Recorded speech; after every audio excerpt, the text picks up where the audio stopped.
else had used it, where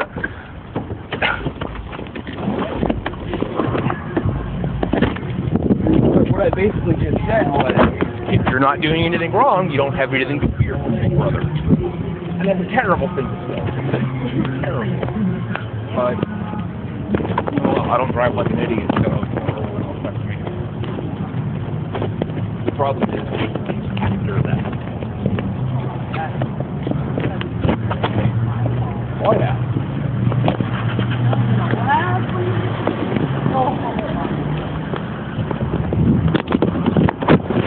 Like that crazy voice.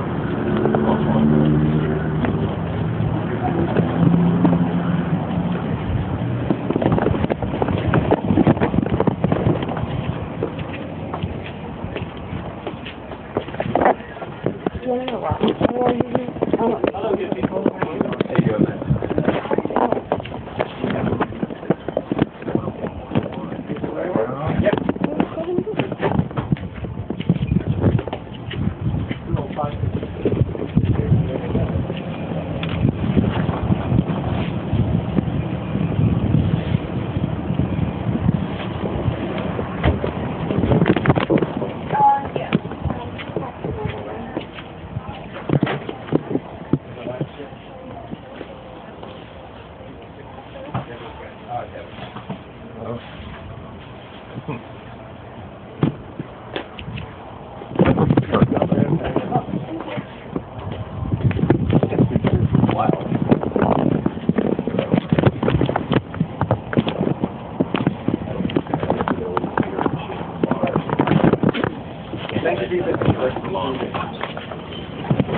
Very good.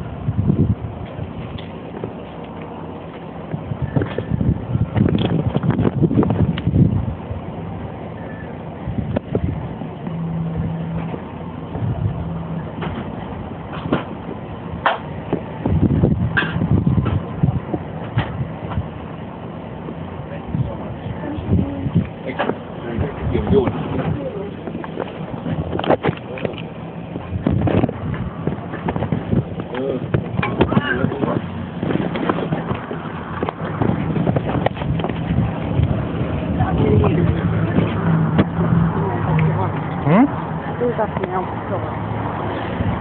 Standing there in the window. Looking at you funny?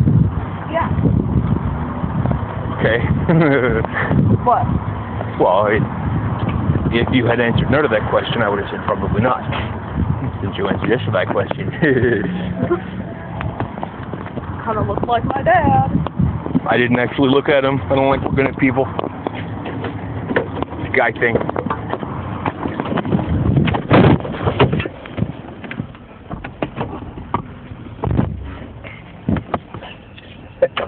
You know what's funniest about that?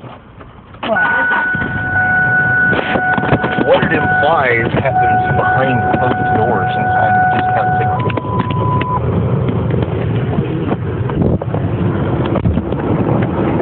What would you consider the prime characteristic of your Uncle Philip? Drug addict. Basically drugs. What would you assume was happening anywhere that your Uncle Philip was just chilling? Oh, not that. Not in the cigarette store. Oh my God, get your baby! Why do you say not in the cigarette store? Because of Honey's upstanding nature? No, because my Uncle Philip is homeless and he just kind of chills wherever he can. That it's sympathetic with his general tendencies. Yes, I agree. Exactly.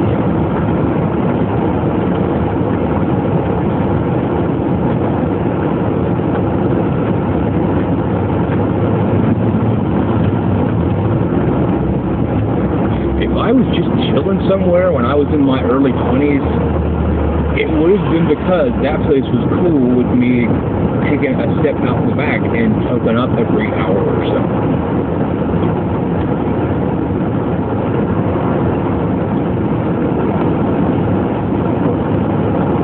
This obviously isn't insulting your Uncle Philip. Do you have a problem with what this says about Annie?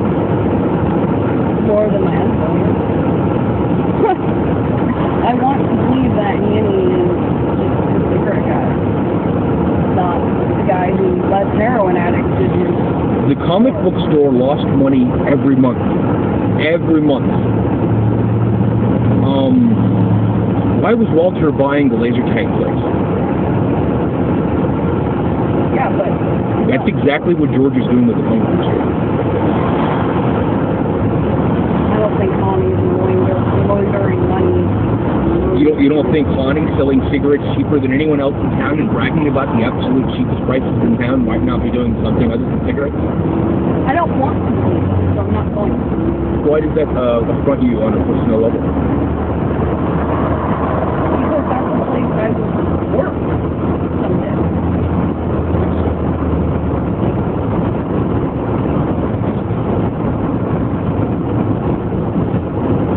It was cool working at the comic book store when George didn't give a fuck if the comic book store made money. I didn't understand what was happening at the time, but it was cool that as much shit as he gave me for like making sure shit was clean, making sure the glass was washed, there were no fingerprints, making sure the carpet was cleaned, it got vacuumed twice a day, making sure stuff was organized, salesmanship and pressure to turn a profit was never an issue, and that was kind of nice. Yeah.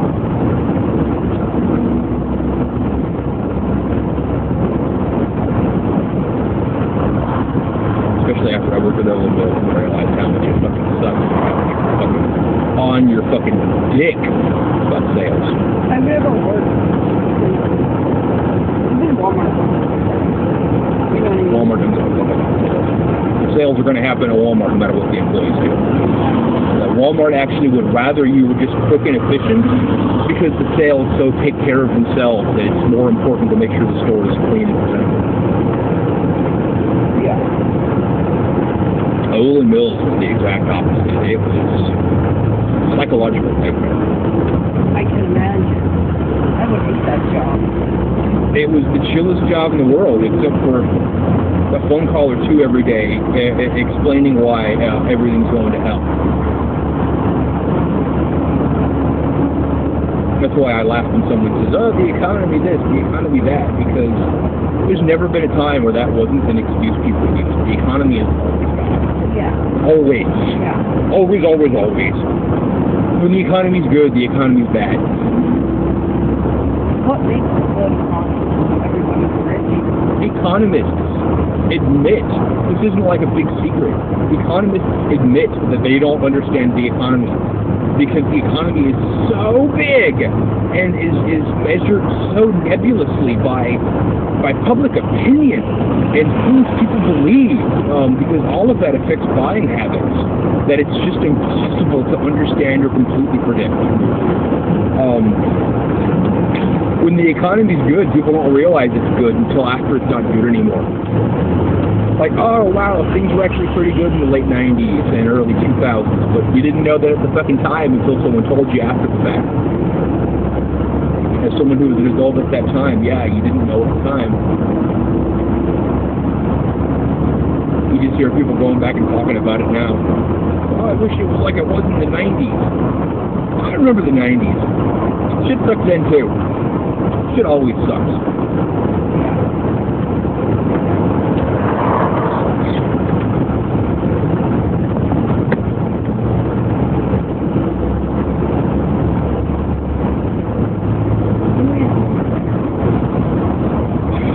Cooking a few chicken breasts, making some potatoes, and something else, because that's just not enough for dinner. The trick is going to be finding something else. Preferably not a starch or a protein.